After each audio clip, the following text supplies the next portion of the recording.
ahead and get started. Hope you've been enjoying the music. The request was for Bad Bunny, and that's who you were hearing. Anyway, good afternoon or morning, depending on where you are. Hi, I'm Cindy Rizzo. I am with the Social Justice Program at the Arcus Foundation, and welcome to this funder briefing for the National LGBTQ Task Force. We're really excited to have folks here, and I think this is going to be a really informative session. So I'm going to kick it off and tell you that the Arcus Foundation has been a proud supporter of the task force since 1999. So we've got a more than 20-year relationship with the organization. And today you're going to meet some new leaders, two new leaders, Kiera Johnson and Myra Hidalgo Salazar, have come on within about the last year.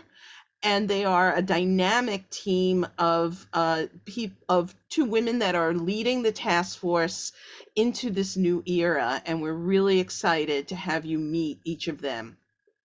I wanted to start by just giving you a little background on what we're facing today in terms of LGBTQ issues and the LGBTQ movement in the US. As you may have heard, there's been a very concerning and a comprehensive backlash against the hard-won rights that our movement has gained over this last decade or so. And the right wing is pushing back really by attacking those most vulnerable in our community. Last year, there were about 290 anti-LGBT bills introduced in state legislatures. Our movement was able to beat most of them back, but some of them were able to sneak through.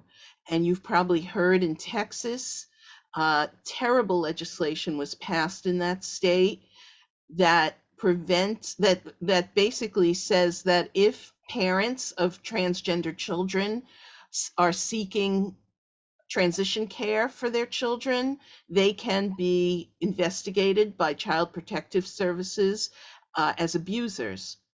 And then there are other and terrible laws in Florida. You may have heard about the Don't Say Gay bill. We call it also the Don't Say Gay and Trans bill. It restricts schools from doing anything to support their LGBTQ students.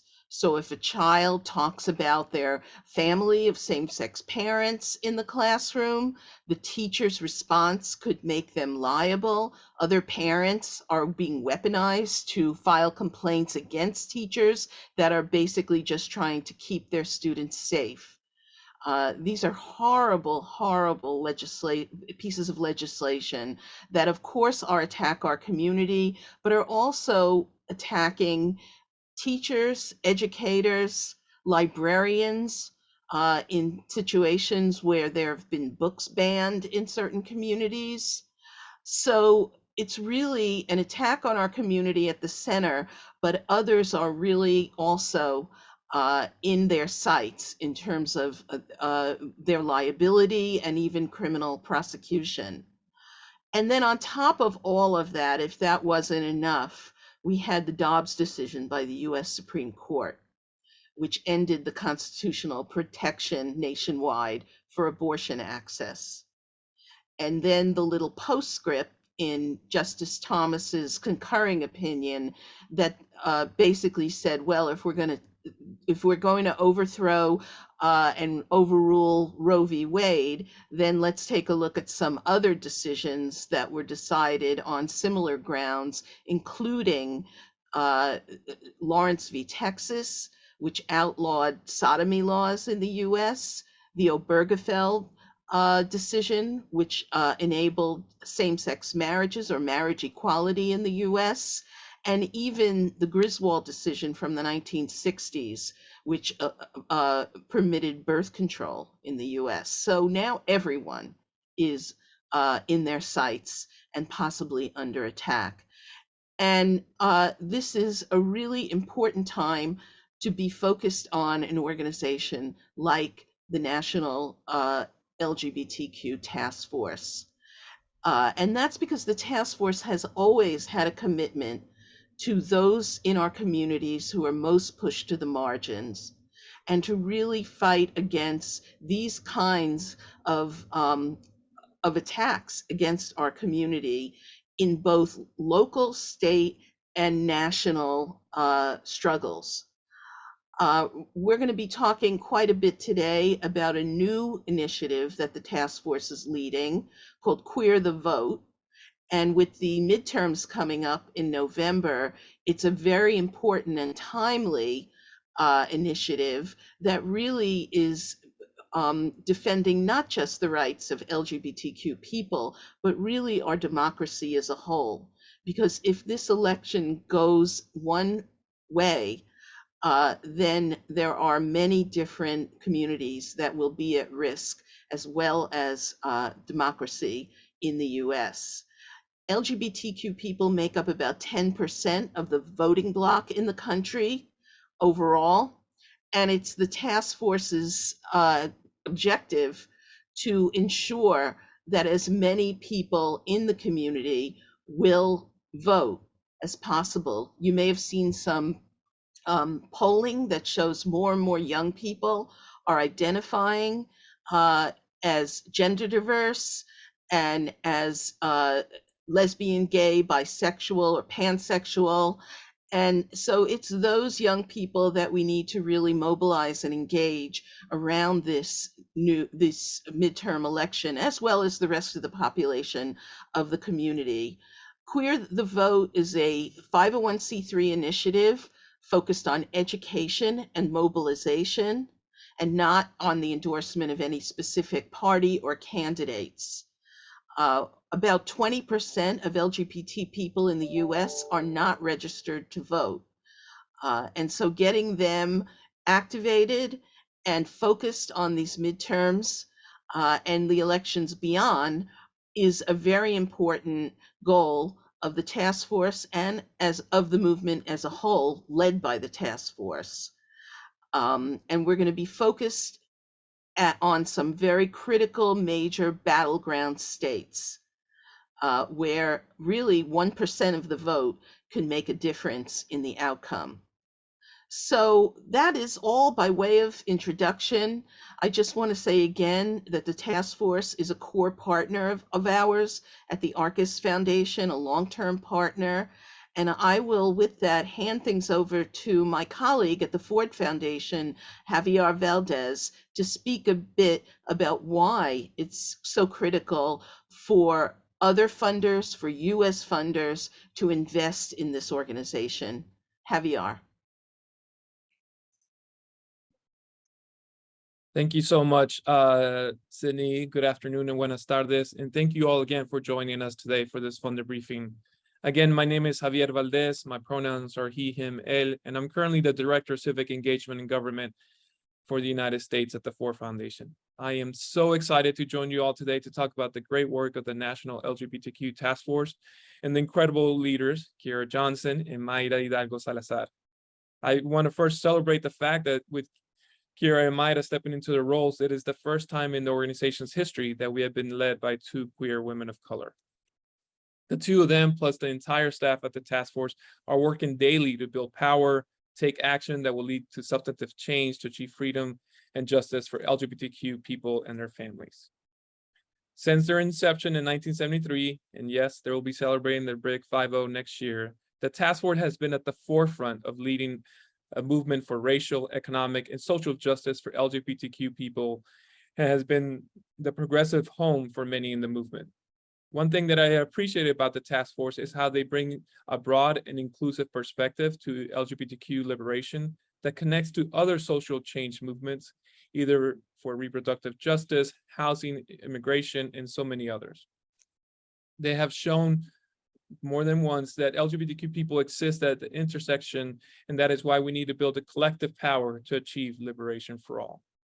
The Ford Foundation was very proud to say that the task force was one of our original bill grantees. Many of you know this initiative. It was created to help organizations build stronger and more resilient institutions over time with the 5 years of general operating support. Recently, the task force has completed their 5-year bill grant, but they continue to be an important partner to the foundation and to our allies. We at the foundation are very much interested in supporting 3 particular buckets of work that the task force is leading. Of course, we want to support increasing civic participation of LGBTQ people, families, and allies. We want to support the critical narrative work that is needed now to counter the rise of anti-LGBTQ messaging that is often couched in language around protecting family values and religious morality, in the way that Cindy was speaking to that earlier. And most importantly, prioritizing the work of making LGBTQ people visible where they're not visible. And last and not least, and just as important, we will continue to support their organizational infrastructure.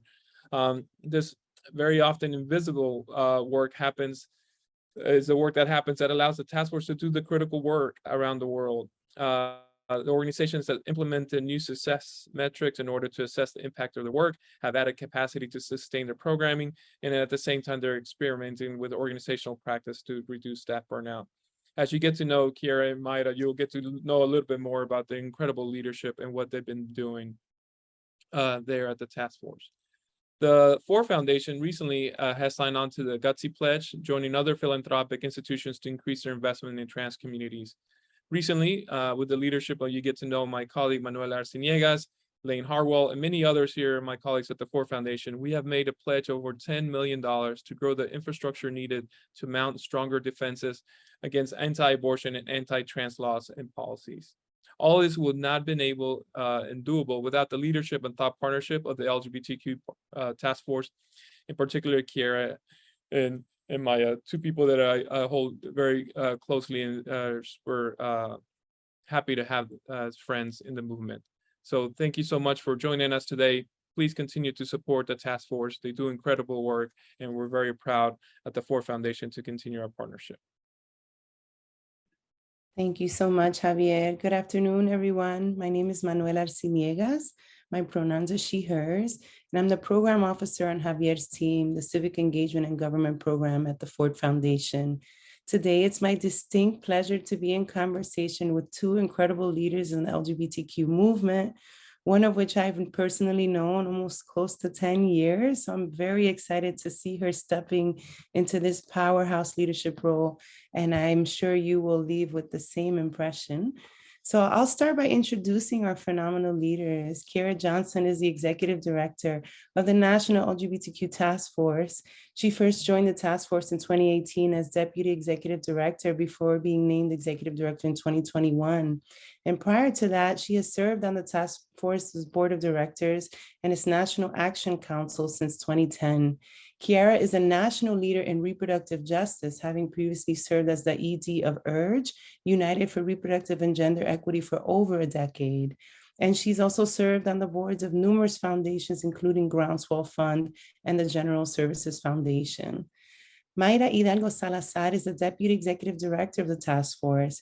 Originally from Naranjo, Alajuela, Costa Rica, Mayra Hidalgo Salazar's journey as a queer and formerly undocumented woman laid the groundwork for her commitment to organizing, spearheaded by queer immigrant youth of color. She served on the boards of the Florida Immigration Coalition, United We Dream Action, and is a United We Dream Action co-founder. Mayra was the first Hudson Valley director for the North Star Fund, where she launched their grassroots and grant-making and donor organizing program in the Hudson Valley in upstate New York, where I'm based. And she mobilized more than $1.5 million to grassroots organizations in the region.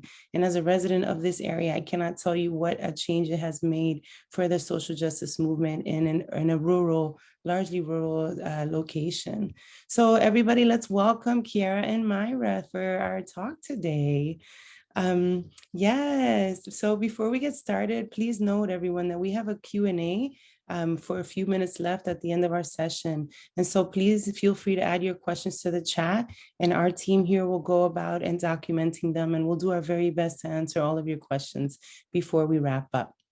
So, Kiera and Myra, we heard a little bit from Cindy and Javier about what the LGBTQ movement is facing today and the role that funders can play in making sure that practitioners have the resources to carry out your work.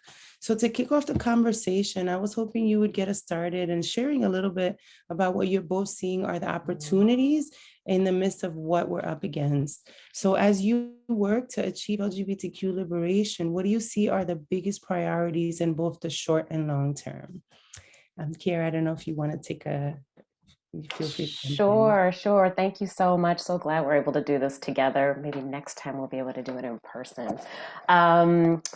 Opportunities and challenges, short and long term. I have to tell you, like, if you would have asked me 3 years ago if we were going to be refighting for marriage, right? Refighting for abortion, refighting for civil rights already won, I would have been like, come on now, we've made success, we've made progress, we're moving up.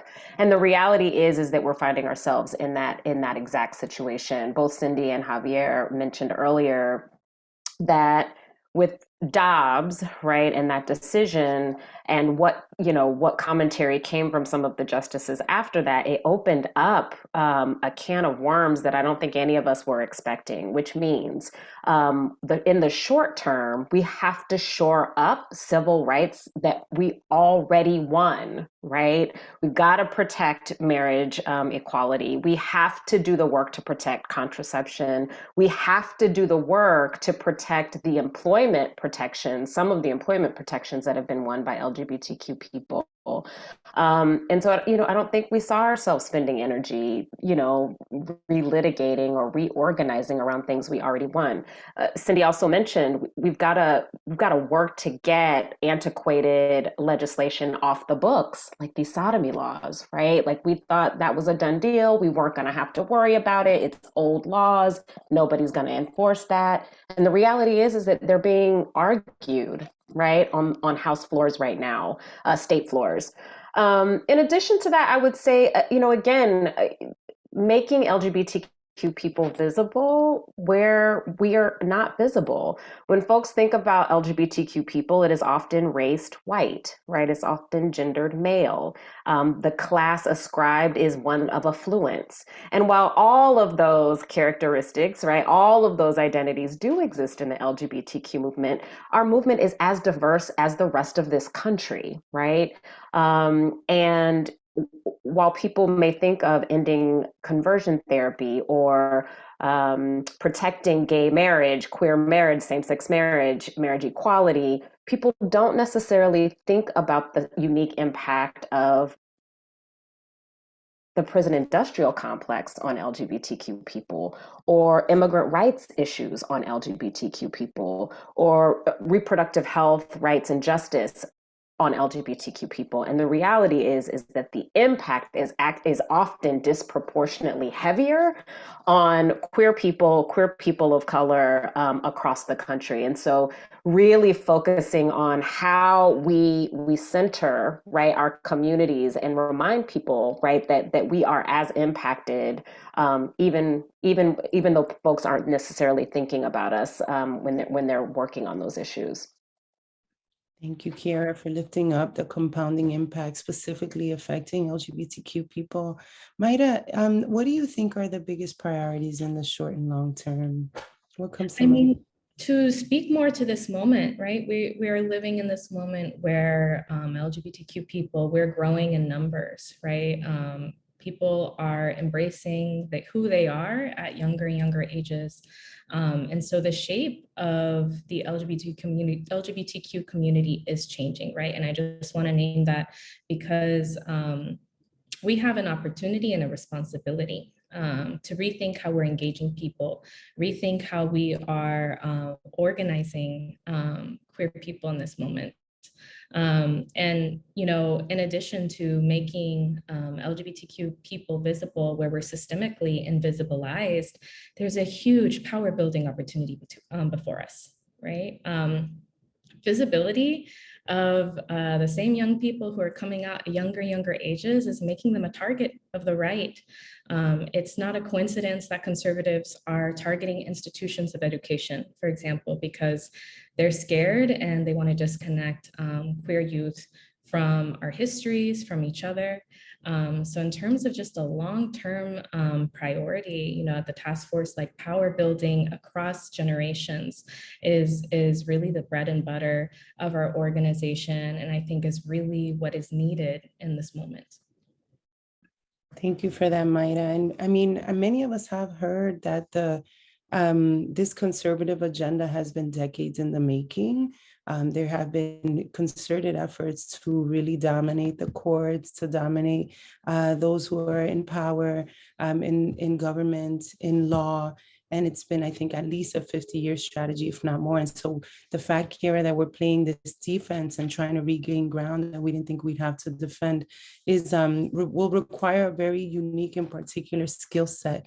And I think that the experience that you both bring to doing that work, engaging communities intersectionally, is a real asset to the task force. And so I'm wondering if you could reflect a little bit on how both your histories and past experiences and social change movements are taking shape within your leadership in the task force. Go for it, Kiera. Sure. You know, I'm a Southern girl at heart. I was born in Valdosta, Georgia. A lot of people know of it now, which is weird because 20 years ago, nobody knew about it unless you were in the military. And I moved around a lot. I had very progressive parents, although not very political, right? And, you know, I think one of the things that has been really powerful that that is required of these times that I feel a lot of Southerners, right, have learned is how to navigate, right, faith space, how to navigate conservatism within our own families and communities, right, and from a place of love, right? How do we have these conversations and meet people where they're at, not from a dogmatic place, but from a place of this is who we are and how do we hold each other? How do we move each other along, right, the evolution, right, of their political understandings, identities, ways of thinking, being, and doing. I didn't grow up in the LGBTQ movement. I got my start in the reproductive health rights and justice space. And I got catapulted into that when my sister called me and told me she was pregnant at 15 years old. It was really clear to me even then that our movements, right, LGBTQ issues and reproductive justice are built on some foundational values, right, that make us almost twin movements, focusing on agency and bodily autonomy and self-determination and the right to sex for pleasure, right, and or reproduction. The right to live outside prescribed gender norms, right? I will also give a little plug for Generation X. Okay, so we're middle children, and sometimes in a bad way, but often in a really good way. So we're middle kids, meaning we're bridge builders, right? We have been socialized bridge builders. In a lot of ways, we operate in both a baby boomer frame, right, but also a Gen Z frame. We reference these in a very, very deep way, which makes us multilingual in ways that are needed for this time, right? Our agility, our ability to bridge old school and new school ways of thinking about tactics and strategies and planning and other interventions. And I think that is also, right, it's something that is required of the time that I feel honored that I get to bring into the space of the LGBTQ task force and the LGBTQ movement and in our intersectional work across movements. I love that, Kiera. And I remember you reflecting a couple of weeks back on how diverse the constituency is of your organization. And so that bridge building superpower is so essential to keep all of these generations together, heading in the same direction, but also to contend with the moment, where separation and othering is such a popular tool being wielded by conservative forces. And so all of the organizing, education, leadership development work that needs to happen to reconstitute cultures of togetherness and unity is really a superpower. So I love that you bring that to the table. Maida, what do you think about how your histories and experiences are informing your leadership at the task force? Sure. So I think, so I was first activated, organized, politicized when I was 17 years old in Florida. I was living in Polk County, Florida, and I was undocumented, and I was like closeted queer lesbian, and I was really afraid, right? And I think I had a lot of queer women of color really invest in me, really believe in me. And my leadership. Shout out to Maria Rodriguez from the Florida Immigrant Coalition, who's like a fairy godmother to so many immigrant youth in Florida and beyond. And so, you know, I think in many ways I bore witness, right, through immigrant youth organizing and being part of starting that movement, the transformation that comes with base building, the transformation that comes with people who are most directly impacted by issues being at the forefront. I was part of the first generation of undocumented youth to publicly share my story as both undocumented and a queer lesbian. I've been out in every sense of the word since I was a teen. So within the immigrant rights movement, I did find myself, and when we were in our infancy stages, having these courageous conversations, right? And pushing the immigrant youth movement to see LGBTQ issues as queer issues, and inadvertently, you know, really normalized it and made it okay for a lot of queer youth in the movement to identify as they felt. So it's interesting because now I'm in this role at the task force where I find myself connecting these dots with LGBTQ people, and you know, the ability to speak to everyday people is just, you know, something I had to learn both in English and Spanish from having the difficult conversations with like my tia's generation, to being able to talk to people who were maybe just not ready to like be in touch with certain parts of themselves. So I find myself doing that a lot at this role. It's really a privilege and a full circle moment for me because, you know, I'm a testament to intergenerational organizing, and I get to serve in this role that drives intergenerational organizing for LGBTQ people in this political moment. I love that, Maida. Like, shout out to our aunties and to that really sacred basic work of building relationships and talking to people and helping bring them along in their politicization. Just as an aside, curious, as you're stepping into leadership, like, what do you see are both the strengths of the organization to be able to do that? What are some of the things that you have on the horizon as goals to strengthen the organization's ability to continue to do that well at a broad level across generations, across geographies, across diverse constituencies? What's exciting for you about that right now?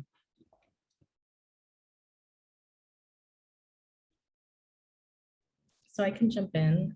So I think what most excites me about doing this work in this moment is getting back to basics in terms of organizing. I think the LGBTQ movement, you know, and this is someone coming in some ways as an outsider from the immigrant rights movement, has been a movement that's been successful in building a strong grass top strategy. And, you know, I'm really excited for us to really tend to the field and build a strong grassroots organizing strategy that isn't just about getting out the vote. It's about year-round issue-based organizing that we know is engaging people in our democracy and getting them excited about being in community and engaging in their own political power. Right on, I love that. Kiera? I agree. I also, you know, you mentioned earlier, Javier mentioned earlier that, you know, the task force is going to be 50 years old next year. When we started, right, like we were, you know, one of very few or the only game in town when it came to organizing or when it came to LGBTQ organizations working at an intersection like reproductive justice and abortion in particular, right? Over the years, we have often been the first, right? But we're not the first in a lot of those places anymore, or the only. And that's a new place for us to be, because now we get to reimagine where is the leadership role next for the task force, right? There are organizations that exist on the local and state level, Equality Federation, state equality tables, to name one, that have taken up some of the organizing and state work, right? And so for us, like, where do we then expand? And dreaming that, envisioning that together is really exciting. So the faith work that we've been doing is a great illustration of this, right? When we began our faith work, it was about identifying leaders of faith that were interested in being advocates, right? And so that was our work. Our work was finding them, networking them, and doing training with them. Now we're at a place where we can take that faith work to the next level, and it is about leveraging, right, their positioning, their power, their networks of other faith folks within their faith traditions to really impact, right, and our campaigns. So it's unfortunately, religious exemptions, right, are growing in how they're being weaponized against our communities, right? And it's going to take, over and over again, we hear from legislators, oh, well, what do people of faith think about this? What about the religious community? I'm hearing from the religious community. Well, we are part of our work is to ensure that there is a progressive faith network of people who are active and generating, right, support and action, right, leveraging power to create a shift and a change on the legislative level. So that's one place where we're looking to, we're continuing to deepen, but also evolve the work. Again, as we are doing this, there's an opportunity for us to take leadership in these places, these intersectional places like language justice, right? What started off as a seed, right, of wanting to do better around accessibility, we started doing ASL translation at our Creating Change conference. We did Spanish language translation at our conference.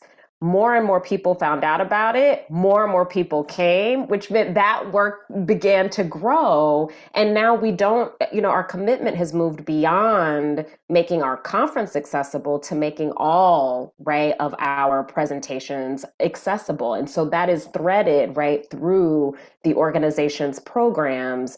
We are positioned and we have an opportunity to level up, right? We've got to make what we're doing, the education, the training, the voter engagement accessible if we're really going to leverage the power of our community. So those are just a couple of places that we're really excited to dig even deeper into. I love that, Kiara. You shared this beautiful example of how intersectionality is the heart and force of the way LGBTQ Task Force does its work. Maida, I'm wondering, where are other examples of how this intersectionality lives within the task force's work? Anything that you might want to bring to the table? Sure. I think most recently, we were unafraid of being divergent when it comes to speaking directly to the current administration on how they're doing on immigration, right? I say divergent because, it's gonna take different strategies to get us there. And as an organization that is the progressive voice of the LGBTQ movement, the queer voice of the progressive movement, we're always asking the question, who is not in this room and who is not being included, right? Like, we can celebrate that there are gains being made for LGBTQ people, and still point out who is being excluded, who is still subject to abuses, deportation, incarceration in our immigration system, and the real changes we need to see. So those are some places we have been vocal. I mean, other places, I think, Second Chance campaign, Amendment 4, a few years back, right? We found ourselves having these conversations around what it means for us to be part of a campaign that's supporting returning citizens, like people who were previously convicted or have previous convictions that were then robbed of their right to vote. And there were so many conversations we were having, and if you look at the numbers, it was like 40% of the women who were incarcerated identified as bisexual and lesbian, as queer, right? So us as an organization really pushing people and shifting them from thinking of these campaigns as solidarity campaigns to actually being like, these are our folks, these are our campaigns, are some examples of how we practice intersectionality. I love that, Mayra. Thank you. And we are all aware of how when young people come out, early on, are they kind of pushed into sectors of society where they're not supported, and how they're kept into feeder pipelines, whether we're talking about pushed out of schools and suspended for being gender nonconforming, or really pushed out of access to services based on their sexual orientation or identity in the foster care system, in the criminal justice system. And so we see early on these manifestations impacting our communities, and we understand that to solve them at its core requires intersectional approaches that your organization is so expert in. But us funders are in a learning disposition, and so I'm actually really excited that we have a good 10 minutes for you all to break down what is it that we need from funders in order to carry out this work. Like, what do Akira, you started with the framing that it's not just work as usual. It's actually a lot of, going back to defend and protect what has been hard earned and hard fought for, plus building the power and the system and the infrastructure to make advances, not having to tell our kids we're back to 1970 again. So what do funders need to do to really step up and meet the level of courage and rigor that you all are carrying and holding in this moment, that we need philanthropy to really be in lockstep with you around? What do they need to know? One of the things that I've experienced in both the movements that I had the pleasure of working in, and I've heard other folks say this too, is how do we continue to challenge, right, ourselves about who should be funded in our portfolios, right? So an example, right? A queer organization is doing civic engagement work. They're talking to a funder, and the funder says, but we don't have an LGBTQ portfolio. And it's like, well, what does that have? But you do have a democracy portfolio. You do have a civic engagement portfolio. So it's okay, because you can look at that portfolio. Maybe we fit there. So I think there's, functionally, right, there was a reason, right, like that money was earmarked in a particular way, right, because communities or a particular issue wasn't getting, right, that those resources or that attention or those opportunities.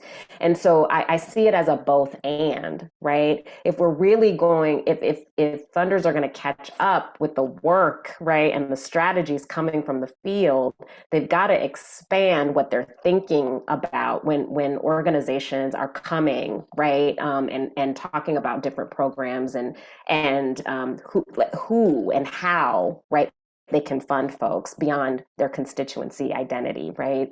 I would also say, that creating opportunities that are accessible to folks beyond executive directors, right? There's only so many trainings I can do. There's only so many things that I can learn in a given year, y'all. I mean, I'm magical, but not that magical. And we're trying to build, right, resilience and sustainability build a bench, right, within our organizations. And so how do we create more opportunities for deputy directors, for development directors, for finance, people who do operations and HR, right? The need for networks, right? Spaces where people can learn from each other and also level up their own knowing, right? A lot of us come into this work and we learn, and it's trial by fire. I didn't come into being an ED my first time around knowing even how to read a budget or even understanding, right? Like, I don't know, objectives versus outcomes versus, right? Like these things. And so how do we also provide opportunities that that are often taken for granted? You know, finance, investments, diversifying portfolios, right? Business planning. Like these are the kinds of things, right, that folks need to know, they want to know, and don't necessarily know how to access it. Thank you, Kiara. What do you think, Mayra? What should funders, what kind of support do you need from funders to carry out this work? So I really want funders to be thinking about this in the same long game, the way we are seeing how the right is thinking so far ahead. And I want also funders to understand that, you know, structural change takes more than 2 years. Realizing legislative wins can sometimes take at least 10 years. You know, I think being part of the movement that made DACA happen, that was, for us, that took us over 10 years, and it was a work permit. I don't want to diminish that one. And it was for a work permit, right? That is still under threat and with our current Supreme Court. So I think really thinking about long-term investments as, you know, minimum 5 to 10 years in terms of what it takes to realize structural change. And I think the second piece is connected to this, is moving away from like boom and bust funding cycles that are tied to electoral solely to electoral cycles. You know, we've already seen that year-round issue-based base building organizing actually improves how our folks are engaging in our democracy when the electoral cycles come. So having that year-round support can really define whether some of our most marginalized folks, underinvested folks, are showing up at the polls. And then I think the final piece is just allowing the field to take the lead. Not treating nonprofits as consultants, but really treating us as the thought partners we are, allowing us to shape investment strategies and say directly where the resources are needed. And I feel like an example of this is really important. So we're seeing play out, right, what happens when we don't listen to the field. Marriage equality passed, 2015?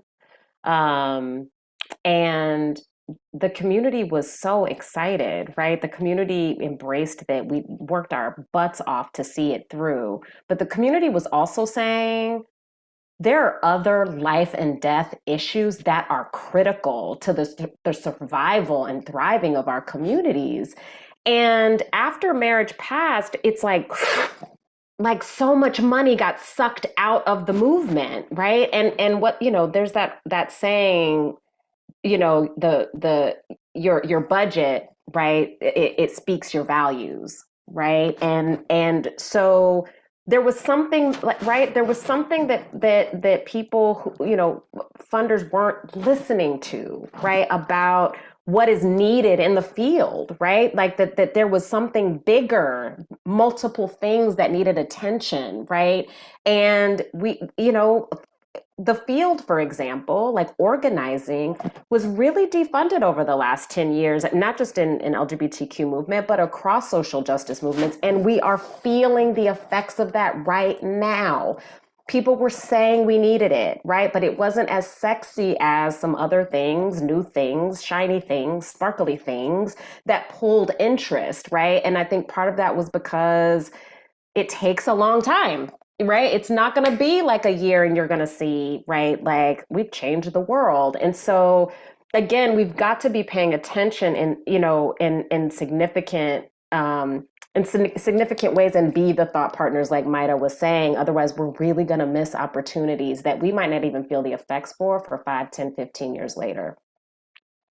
Absolutely. And I don't know if folks would have thought that, the state of American democracy right now is so dependent on the welfare of LGBTQ people and the power that this community has built. Like just the fact that the attacks of this season are happening on bodily autonomy. Had we invested in the LGBTQ movement at the level and depth that we have been investing in other communities, we might have been a little bit more shored up. We might not see the level of bills passing, had we really thought about centering that community's vision and strategy first. And so this is an invitation for everyone to step in boldly. This is a leadership, an organization with the leadership of 2 women of color. And we know that the data shows that often new leadership of women of color is invested in at percentages of other leadership of other white-led organizations. So we don't want to be that example, and we're getting the invitation on the front end. We shall not be that example. So this is really the opportunity to respond to what we know we have not done well and doing it better this time around. So this is also an opportunity to kind of hear some questions from the audience. So shout out to Jackie and Jake and team who are helping put that here in the chat for everyone. One of the questions that our friends on the call have asked is, it feels like this new leadership of the task force is an opportunity to reimagine the way that the organization defines liberation and the strategy to achieve this liberation. How would you each describe the difference between the past and the future task force? I love it, right? It's like I love that question so much. I really do. The task force has been, on an evolution for decades, right? I mean, even following the name changes over the years, right? The gay task force, the lesbian gay task force, the LGBT task force, the LGBTQ task force. But I feel lucky that, right, while Maida and I, right, are holding these positions right now, that there has been some real intentionality, right, about how do we evolve as an organization to stay relevant, right? So working at the intersections is not new for us. I think where we get to build and move forward is that we get to take that, come at that frame from our diverse experiences, right? And intentionally build that into infrastructure, into culture, into our programs, right? So making a commitment to work at the intersections is powerful, right? Doing personal work to figure out who I need to be as a leader. But now we get to go even deeper and define who our partners are going to be at even greater and deeper levels. Who are we going to prioritize in terms of technical assistance, organizing and training, and go deeper. And that really excites me. One of the things that we've talked about is, what does it look like to grow civic participation and engagement, right, beyond, right, the big cities that we're in, right? We have an opportunity to go into the United States, into these places that are often, we knock on a door and people say, no one's ever asked me before, right? We get to go in those neighborhoods. And so for me, it's about how do we're going to go deeper, and we're going to build it, we're gonna build it intentionally and coming from, right, the perspectives of the diversity of people, right? We have 4 generations of people working in our organization. You know, I'm a Black queer woman, a mom from the South, right? Like how I'm thinking about the approaches, right? Like I get to build from that place and engage, right, folks from across the social justice sector, not as a small piece of our work, but as the work, right, of the task force.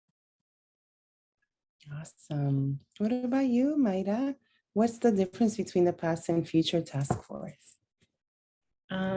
So I think there is the blessing that Kira and I think might be also on the younger side in terms of who has historically led this organization. And we're also blessed that we present as younger because we just have a younger spirit. So when I think about the future of the task force, when I think about the future of the task force, I think about how we can really be a bridge from LGBTQ elders to Zoomers and millennials who are really like looking and ready to go in terms of training and like the power that we could do in terms of like building a container for folks across generations, queer people across generations to be in community with each other. It doesn't come without challenges. And like, I think every person on this call can attest to the power of mentors and femtors, right? Especially when we're living in moments of so much repression of LGBTQ people. So when I think about the future, I inevitably think of young people. It's the organizing tradition I come from, and it's the one I want to make sure we're carrying forward. Awesome, Mayra. And so, you know, Cindy mentioned some of the state level battles that the task force is engaged in. As a national organization, what do you see as both your role or the opportunity in state level fights? So right now, task force is, you know, after not being able to be in person for, you know, a couple years, we are re-entering into the field and doing some in-person organizing. So we will be driving, as Cindy had mentioned earlier, our Queer the Vote campaign in Polk and Hillsborough counties in Florida.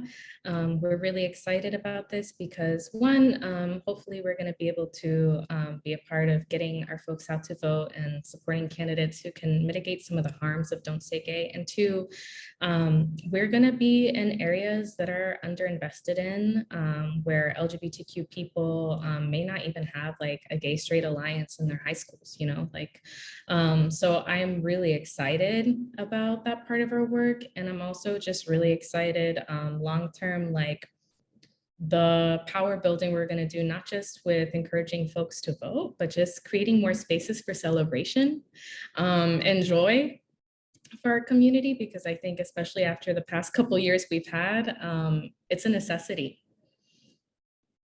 I would also say, you know, a big part of our work is listening and being responsive, right? I feel really lucky that we're a part of an organization that gets asked to engage by state-based groups. That's not always the case, right? And I think, you know, we've got to remind ourselves, right? Like that the reason that happens is because we are listening and being responsive in a collaborative and complementary way, right? So it's not, you know, people, you know, we know parachuting in doesn't work. We know that breeds tension and ill will. We know there's more broken at the end of those actions than not. And what we hear from people is they need additional policy help, right? They want more field help on the ground to hit more people. We hear they want to be connected to other social justice groups, right, in their region, and then they want connections to more money. Like, how can we introduce them or make it happen? And so, you know, it looks different in different places, but again, I think as an organization that has been a convener, right, that has broad networks across movement, that understand that, yes, there are state-based organizations doing this work and they're often understaffed and underfunded, right?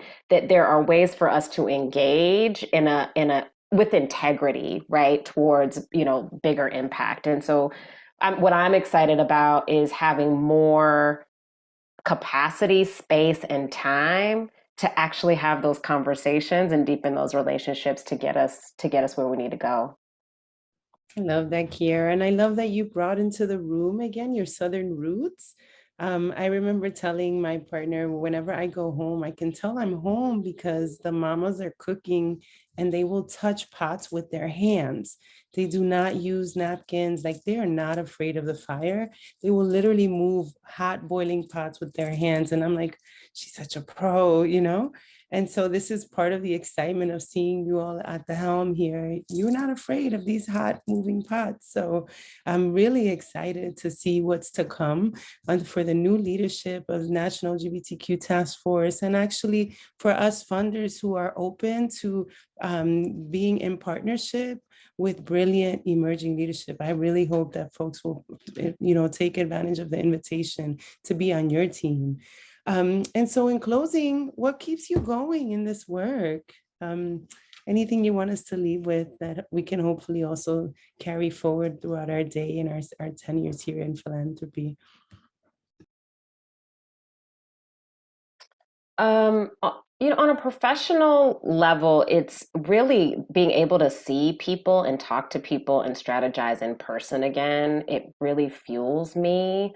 It feels so good to be able just to connect in the way that we were meant to connect, right? As humans, even though, I still have to talk myself in and around it again because I'm out of practice, but it really does bring me joy to feel not alone in my place, right, doing the work, but really connecting in that way and getting inspired.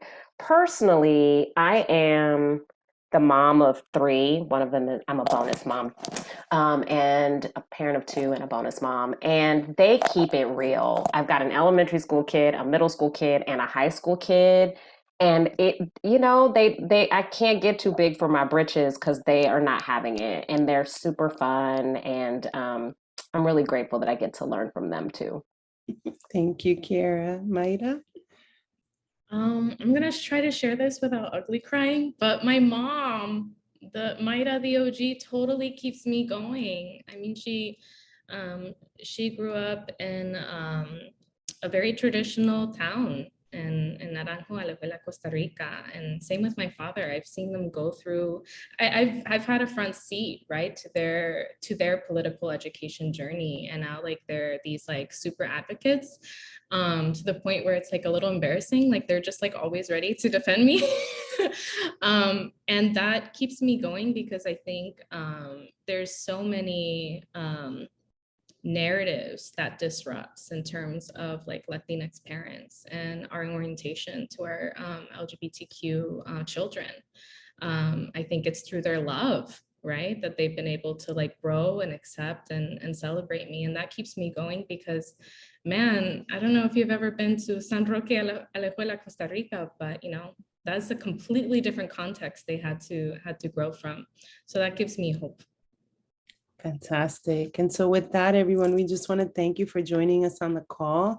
To my fellow funders, I invite you to reach out directly to the task force and get to know these phenomenal leaders personally and explore ways to stay connected to their work. Thank you, everyone, for joining us today. Thank you, Cindy, Javier, Jackie, and Jake. Be well, everyone. Have a beautiful day. Bye-bye.